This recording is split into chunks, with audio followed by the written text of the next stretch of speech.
So what do dragons eat anyway? Well, dragons pretty much eat whatever they want. These guys prefer dirt.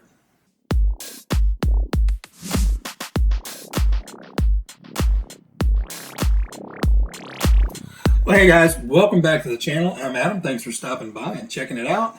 So today I have the Fire Dragon and the Thunder Dragon on the bench. I really fell in love with these cars. I was kind of leery about them at first. I got the Thunder Dragon first and got that built and really kind of fell in love with the car and the styling of it. It's something you really need to put in your hands and see and drive. It's just fun.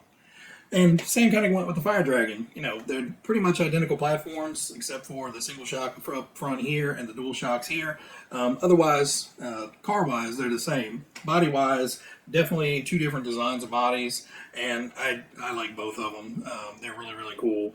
This one has a little bit bigger interior because of the giant windshield, and this one kind of has your more traditional Tamiya guy just screwed through his head. But why are we talking about these? Well, if you have two dragons, you know, like I said, feed them well, but give them friends. So, picked up the Saint Dragon. Just I couldn't resist. Won a limited edition kit number for this one, so this is a 47 series car. But you know, I like these so much, and they're so much fun to drive. I kind of couldn't pass it up. So, I'm gonna get to building on this guy. Before I do, I'll lay all the parts out on the bench and just kind of give you a visual look through of all the parts. If you're interested in kind of, you know, a little bit more of what's in the box, I believe in the Thunder Dragon video, that one had kind of a whole, you know, walkthrough of the parts. But this one is basically going to be the same build as the Fire Dragon with the dual front shocks, so not a whole lot different there. But I'll give you the little overview of it up front. And then once I get done building the chassis, and I believe the body's pre-painted on this. Yep, pre-cut and pre-painted body. So this one shouldn't take too long at all. Getting the chassis built should be one evening, and getting the body ready should be tomorrow evening. So hopefully I will be back very shortly with a finished Saint Dragon kind of right here. All right, guys, see you in a second.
All right, guys, so we have the car completely built. Everything is ready to go, and I'm just going to go over a few things that I learned while, you know, building this.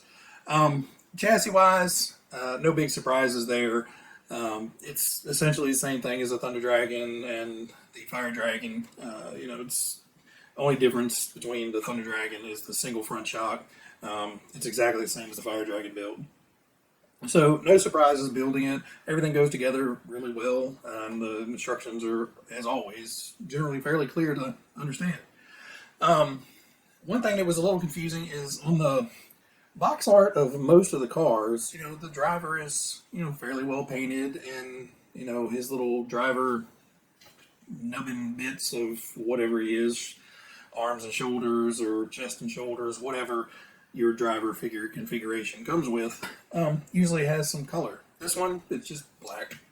The helmet is white and black with a It's got the white mask on. So really, you're just painting in the eye areas and the black around the helmet. Yeah, I didn't like that. So I actually did a little bit more painting and actually painted the arms and the cockpit and everything a little bit more. And I'll show you the guys that in a moment. Um, Really, the only thing different with this kit is this one did come with the Hobby Wing speed control, the 1060. I didn't like that. Now, I love the Hobby Wing 1060, so don't, start throwing hate down the bottom saying, 1060s are awesome. They are. They're great. It's a $20 speed controller that you can pretty much toss a pretty good motor at. So the biggest problem with the Hobby Wing is this chassis is set up with the inset switch on the bottom of the chassis. So, for that inset switch, you need a fairly long switch, lever and somewhere to bolt it in with. With the Hobby Wing, it's designed to either mount directly to the case, which with the little interior piece you can't reach, or double side stick it to somewhere. Now I could have cut a slot out of the inner piece and fished a finger up in there and messed with it, but generally for these you leave the body on and the battery just comes in and out here. So I didn't want to have to keep taking the battery on and off to turn the switch on and off. So I happen to have a TBL E02 from another kit that actually had a 1060 go in its place. So I was able to utilize that and actually screw it into the factory mounts. I was sitting there toying with, I could make a little tiny brace and, put some longer bolts in it and bolt it up to. It was easier just to stick the other ESC in. So you can make it work. But for these kits, it is easier to have the actual Tamiya controller. So if you got one, more than likely it's going to have the Hobby Wing controller in there. So you may have to get a little creative with the way you mount it. Like I said, I was going to take a piece of, flat aluminum bar and basically smash the switch in between the aluminum plate and the bottom, run some longer bolts up through it, and just kind of smash it into place. And you can still get your finger up in there and slide the little teeny tiny switch on and off. Just be a little bit more difficult. So if the Hobby Wing switch had a longer lead on it, you would have more mounting options. The Tamiya one has like an 8-inch lead. You can pretty much put it anywhere in the car, no matter where you mount the ESC. The Hobby Wing, it's like 1.5 inches long. So wherever you mount the ESC, you've got a very small radius of where you can put that switch, unless you cut the wiring and add extra wiring. But at that point, you'll figure it out. The body pre-painted, pre-cut. God, I love that. I do enjoy painting the bodies, but for something like this that is going box art, it is really nice to not have to stink up the place, get paint all over the place, fix mistakes, because inevitably something's going to bleed somewhere. So having a pre-painted body was awesome with this one. Stickers are a little tricky. Normally on most cars you have some sort of reference line or follow this line type thing, and you do on this one to an extent. This bottom sticker is one piece and then this long top piece is another piece, but you have to line those up to where it follows that body line perfectly, and you can overlap this long sticker over top of that bottom sticker just enough to hide the white paint. So you really have to be mindful of getting that bottom sticker on first, getting it lined up just perfect. And then for this top sticker, all I did was I started it way down here and met it at the point to where the two stickers are terminating, and then line it up, just start putting it down to where it's just covering up that other sticker, and it should lay down nice and perfect the rest of the way. The other issue I had was with those silver stickers up top. So the problem I was having is once I got the stickers on, I had moved them all the way to the back. So you have to get them all the way to the back of those ridges here. So even though I got them all the way back, that front edge wants to, it slopes down into the next ridge. And the stickers were trying to curve over that. And because you've got this compound curve of it going this way and this way, the front edge of that sticker was all ripply. And I tried a little bit of heat and, getting them down. It would look great for a few hours, and I would come back to it and it would be just this like saw blade looking effect. So all I did there was just take the hobby knife and gently and slowly score all the way around the front edge of that sticker, you know, half a millimeter back or so, and trim that edge, peeled that up, and now the sticker is just sitting on the flat, so you're only dealing with one curve. The last sticker, which, I mean, there's not really that many stickers on here. These stripes are two different pieces. So you have a left and a right, and you have to match them up perfectly down here. I suggest cutting these all the way out. So take your razor knife and go around it 2 or 3 times to get the sticker and the backer completely separated from the sticker sheet. Line it up, figure out where it's got to go, tape one of them down, you know, just a quick little bit of, you know, blue painter's tape or something. Stick one down so you have a reference. And then peel back the beginning of your sticker down here and get that lined up and get that one stuck down. Then run your sticker all the way up, and you basically just want to follow the edge of the canopy. And then now that you have that one done, you can pull this one back up, get that one started down here, overlapping just a little bit, and then come all the way back up and follow that same line on the other side. That way you don't have any little white line in here, and the tip of it comes to a nice little finish. So literally the stickers are probably the most complicated part of the build. You know, everything else goes together very easily, like I said. So one thing I'll probably change about this is lately I have been building the Tamiya shocks, not using the Tamiya oil. Soft is a relative term when they're talking about this. It depends on which shock pistons you have in your shocks is how well this actually works. If you just have those flat cap metal pistons, this is going to be very, very, very stiff. If you have small hole pistons, it's still going to be kind of stiff. So lately I've been building everything with, you know, just this happens to be factory team associated 15 weight oil, but you know, 15 weight. And for any of the flat type shocks or, you know, small hole pistons or even 2-hole pistons that have fairly big openings, they seem to work very well.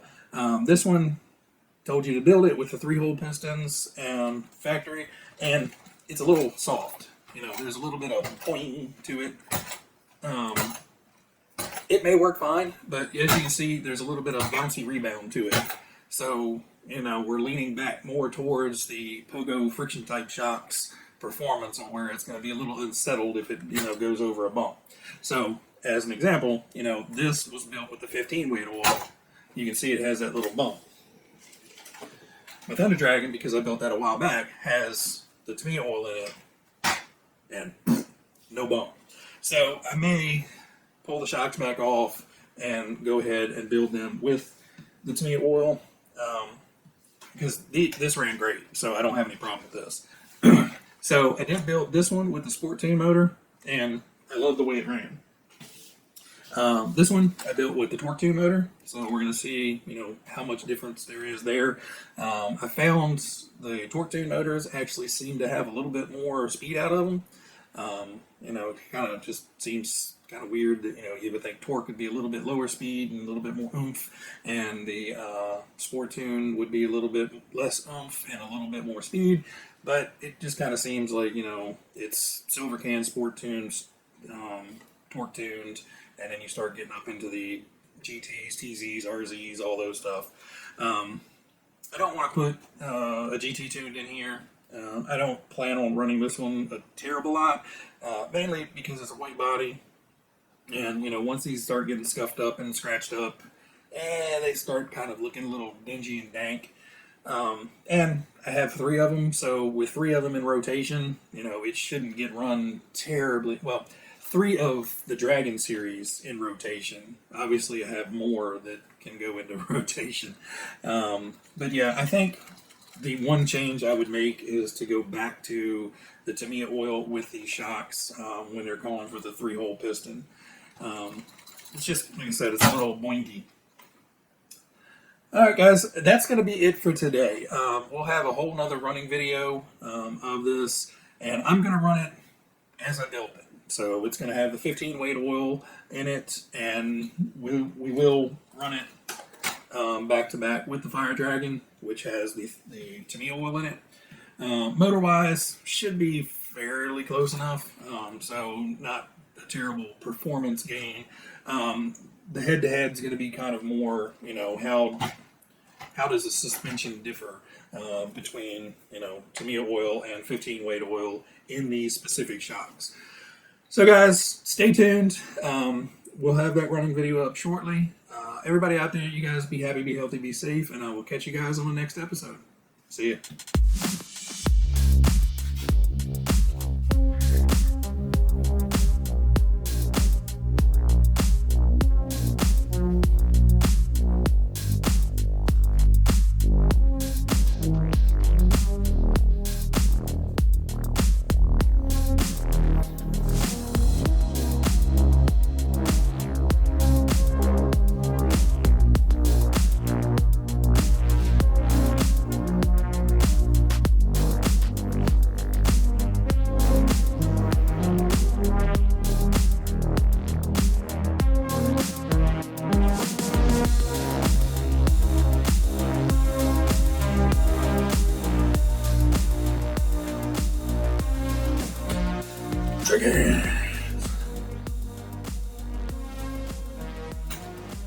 I'm a weirdo. Stop recording. Stop.